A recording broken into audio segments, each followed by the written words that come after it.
Bonjour. Aujourd'hui, donc, je vais poursuivre ma vidéo sur le regard de l'enfant vers la mer. Sur la deuxième partie, hein, en tout, il y en aura trois. Et sur cette partie-là, que je vais vous montrer d'ailleurs tout de suite, nous allons retrouver le personnage de l'amoureux, du chariot et de l'ermite. Du moins, les personnages. Et on va commencer par l'amoureux, donc ceux qui sont nés au mois de juin. Quand on regarde le personnage central, on pourrait dire l'amoureux, on voit qu'il regarde vers notre gauche. Il regarde vers sa droite à lui, mais sinon il regarde vers notre gauche. Et là, quand on voit la taille des autres personnages que je vous ai montrés dans la première vidéo, qui étaient le battleur, la papesse et l'empereur, on voit que c'est des personnages qui prenaient quand même toute la place dans la carte. Un peu comme le personnage de l'ermite que l'on voit debout là, qui est grand, qui prend toute la carte. Le personnage du chariot, on voit, il est dans le carré ciel de la carte, hein. Il y a un carré terre, un carré ciel, c'est-à-dire il y a la carte, elle est coupée en deux. Imaginez ces deux carrés. Et puis là, quand on voit le personnage de l'amoureux, on a l'impression qu'il est tout petit comparé aux autres. Donc on pourrait dire que le mois de l'enfant, ceux qui sont nés au mois de juin, peut-être, de par sa taille, il peut être plus modeste.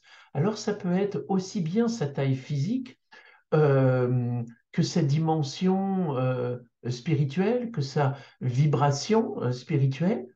Et donc, il va regarder vers sa mère et il se retrouve entre deux mères, en fin de compte. Alors, que l'on soit un homme ou une femme né au mois de juin, en tant qu'enfant, on peut avoir effectivement deux références maternelles ou se retrouver entre deux références maternelles qui peuvent être votre mère, votre grande sœur, votre grand frère, même le grand frère, oui, oui, oui, oui, oui, je ne me trompe pas, parce qu'il y a parfois dans les familles, il y a des garçons qui vont incarner une énergie plutôt féminine que masculine. Donc, ça peut être, quand je dis deux références maternelles et que je vous dis, ça peut être entre votre mère et votre grande sœur ou votre grand frère, c'est juste ce que je dis. Je ne dis pas que c'est une vérité, ce que je dis, hein, jamais, hein, c'est juste une réflexion que je vous propose.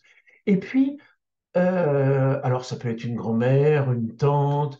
Après, on va retrouver les familles d'accueil où l'enfant a pu connaître sa mère ou pas. Et puis après, il peut se retrouver dans une famille d'accueil et là, être avec une mère. Et si vous regardez bien, je crois que, oui, voilà, je peux grossir, je peux vous le montrer. Si vous regardez la main de l'amoureux, vous voyez que sa main est orange. Elle est pas jaune, elle est orange. Alors, il y a sur certains tarots, on voit bien la distinction. Là, on la discerne un petit peu. Et si vous voulez, dans cette main orange qu'on pourrait associer au deuxième chakra aussi, euh, il y a une notion de perception. D'ailleurs, quand on voit la femme qui est à sa droite, donc à notre gauche, à nous, avec des cheveux, on a l'impression que c'est comme du feu, comme une flamme. On voit que son faciès n'est pas forcément très joli comparé à la femme qui est à gauche et qui est blonde, à sa gauche et qui est blonde. Donc, si vous voulez, pour les enfants qui sont nés au mois de juin, on pourrait dire qu'il y a sa mère de cœur et puis sa mère biologique. Donc il peut se retrouver entre les deux. Il peut très bien avoir sa mère qui l'a élevé, éduqué, vécu avec, tout ça, mais il peut avoir, j'ai souvent entendu ça, une mère de cœur. Alors, ça peut être une institutrice, ça peut être une enseignante, une prof de danse, de quelque chose de plus intellectuel, spirituel ou autre. Mais il peut y avoir cette distinction entre la mère biologique et la mère de cœur. Et ça se retrouve, moi je l'ai souvent retrouvé chez les hommes, par exemple, dans leur vie sentimentale, où ils sont avec une femme qui est la mère de leur enfant, tout ça, mais à côté de ça, ils sont dans l'indécision, et ce qui est le propre aussi un peu de l'amoureux parfois, hein, entre la mère de ses enfants et puis une femme de cœur, une femme avec qui il a plus une affinité émotionnelle, sentimentale. J'ai souvent retrouvé ça. Donc voilà ce que je peux vous dire un peu par rapport à l'amoureux. Mais quand on regarde le personnage de l'amoureux, on voit qu'il est à la même hauteur que sa mère ou que ses mères, et en tout cas qu'il se regarde dans les yeux. Et on voit qu'il y a un toucher. Vous voyez la femme qui est à notre gauche quand on regarde la carte avec ses cheveux bleus et jaunes, on voit qu'elle lui met la main sur l'épaule, l'autre main est en bas. Alors ça, c'est ce que dans certaines comment dirais-je, définitions de cette carte-là, ça peut exprimer les passes magnétiques, hein. On peut retrouver tous ceux qui vont faire de la thérapie manuelle. Comme la femme qui est à droite avec ses avant-bras blancs, symbole de pureté aussi, on peut voir qu'elle peut faire peut-être des passes magnétiques et vous voyez, ça part du cœur. Donc, l'amoureux, dans la relation avec sa mère, vient travailler justement à tout ce qui va être une notion d'affect avec sa mère ou avec son autre mère. Voilà ce que je peux vous dire comme ça, comme base de réflexion par rapport à ceux qui sont nés au mois de juin. Et puis, juste après, on a le mois de juillet, incarné par le personnage du chariot. Et là, on voit déjà que le personnage du chariot, si vous voulez, se retrouve plutôt en haut de la carte, hein, ce que moi j'appelle le carré-ciel. Il a un sceptre dans la main, toujours symbole de pouvoir, mais il regarde à la fois son sceptre, mais il regarde vers sa mère. Et la main qui est posée sur la hanche, sa main gauche, comme ça, vous retrouvez ça souvent comme un symbole de pouvoir, d'affirmation de soi, hein. Quand quelqu'un met à la hanche, si vous avez une discussion avec quelqu'un, que ce soit professionnel ou autre, et à un moment donné, quand vous voyez que la personne va mettre sa main dans sa poche ou sur sa hanche, c'est qu'il essaye de s'affirmer par rapport à vous, par rapport à la discussion que vous avez. Et puis, ce personnage donc du chariot qui regarde vers sa mère, il est derrière ou dans le chariot, ou on pourrait dire derrière un comptoir. Et puis sur le bas, on voit un cheval rouge, un cheval bleu. Si vous voulez, pour moi, le rouge, c'est l'actif, le bleu, c'est le passif, donc un côté yang, un côté yin.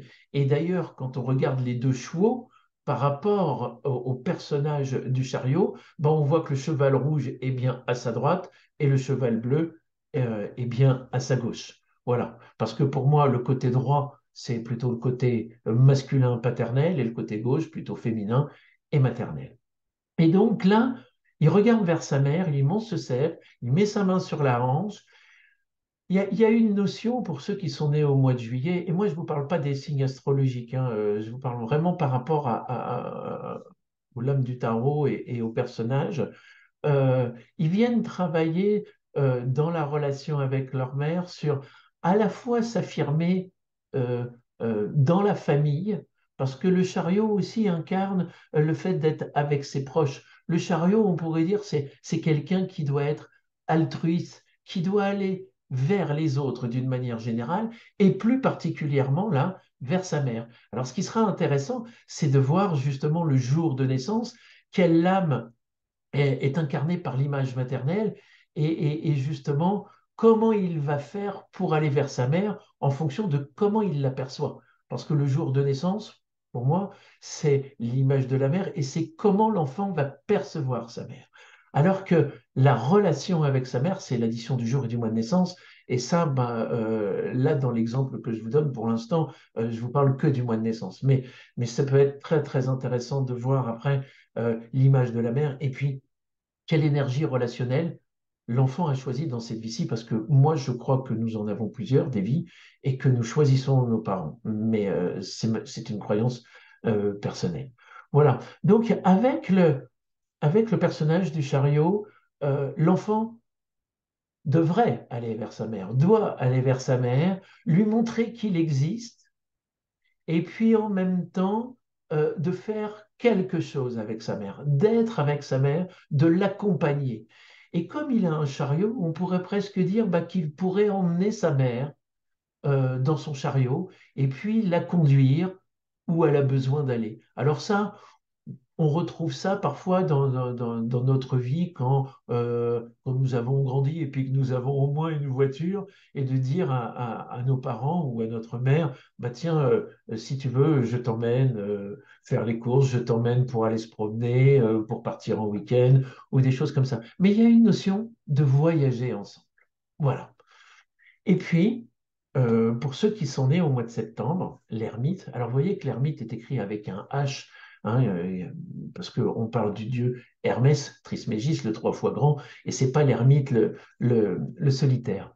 Et là, ce qui est très intéressant, déjà on voit le personnage qui prend toute la carte, qui est très grand, et puis il regarde vers sa mère avec la lanterne, comme si il éclairait sa mère, comme s'il voulait voir sa mère. Alors il y a le fait effectivement de pouvoir la voir, peut-être éclairée d'une autre lumière, qui peut et à la fois venir du cœur et ou de l'esprit. Et ça, c'est intéressant parce que on peut voir notre mère avec nos yeux physiques et puis voir notre mère physiquement ce qu'elle est. Et puis aussi, on peut essayer d'éclairer notre mère, son regard, suivant le chiffre que l'on aurait dans le jour de naissance. Si par exemple on avait l'impératrice juste à côté de l'ermite, comme ça, pour les personnes qui sont nées le 3 ou le 30 septembre, on verrait à ce moment-là que peut-être l'ermite éclairerait le regard de sa mère, voir dans les yeux de sa mère, et puis aussi dans cette notion de l'éclairer, parce que si l'ermite incarne la sagesse, la, la, la, la on pourrait dire le guide spirituel, il est peut-être là aussi pour guider sa mère ou l'éclairer dans ce qu'elle est et lui montrer peut-être toute sa beauté de mère, de femme et puis l'éveiller à sa nature. Voilà ce que je pourrais vous dire comme ça de l'ermite pour ceux qui sont nés au mois de septembre. Et voyez, il a il a un bâton qui est toutefois modeste, simple, couleur chair. Donc, on pourrait dire que les enfants qui sont nés au mois de septembre s'appuient aussi sur un vécu. Alors, si vous avez comme moi cette croyance qu'on peut avoir plusieurs vies, c'est des enfants qui, très jeunes, très tôt, s'appuient j'allais dire, sur une certaine forme de sagesse, sur une certaine forme de savoir. Et en tout cas, il y a l'idée de savoir des choses et puis d'aller vers sa mère et de dire, bah voilà maman ce que je sais. Voilà ce que je vois de toi, mais voilà ce que je peux savoir de toi, connaître de toi, et puis voilà ce que je pourrais te montrer de toi. Voilà. Voilà un petit peu cette petite présentation pour ceux qui sont nés au mois de juin, au mois de juillet, au mois de septembre. Et puis, il m'en reste une affaire pour le regard de l'enfant vers la mer. Donc, on verra qu'en tout, là, il y a 6 personnages. Hein. Donc, il y a 6 mois dans l'année où l'enfant regarde vers sa mère. Il y a un mois qui va être le mois d'octobre et que je vais faire en suivant là. Et vous verrez, la roue de fortune, elle tourne dans le sens inverse des aiguilles d'une montre. Donc, on va dire que le penchant va vers la mer. Et puis, après, on verra le regard de l'enfant vers le père. Voilà, j'espère que cette petite vidéo vous aura plu. Je vois que je commence à avoir quelques commentaires sur mes vidéos. Ça me fait très plaisir, ça m'encourage beaucoup. Et puis, si, bien sûr, c'est tellement complexe une date de naissance, parce que dans les nuances d'interprétation, comme je vous disais, c'est un peu plus de 22 millions d'interprétations, hein. Donc ça fait beaucoup. Mais moi, ça fait 30 et quelques années que j'ai fait cette gymnastique intellectuelle et émotionnelle. Donc, n'hésitez pas, si vous souhaitez une consultation, à ce moment-là, vous m'appelez et puis je pourrais vous la traduire avec de plus de détails. Voilà, je vous souhaite une excellente journée et puis je vous dis au plaisir. Au revoir.